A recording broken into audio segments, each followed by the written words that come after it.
this can be dramatically accurate at short range. As you get farther, of course, the range gets harder and much more difficult to actually hit anything with any accuracy.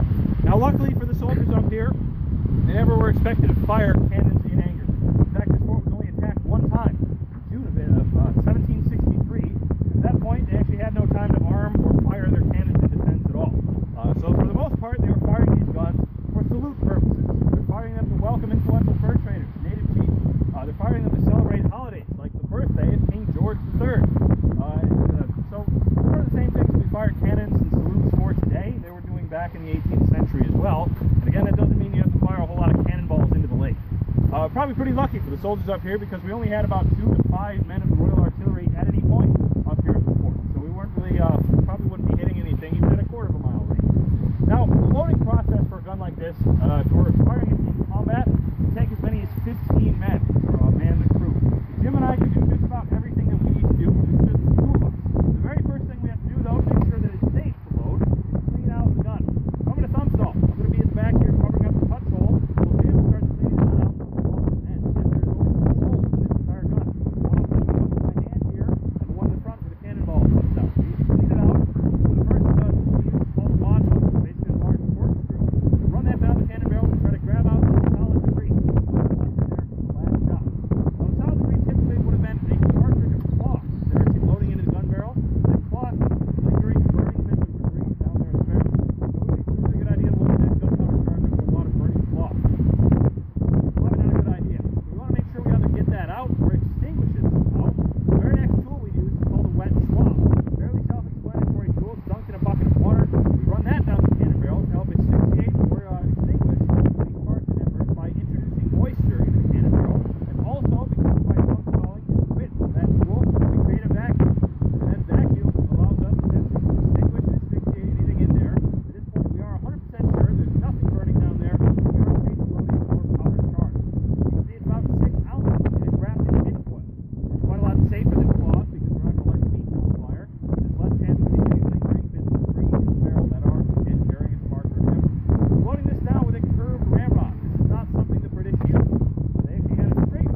Ready? Boys.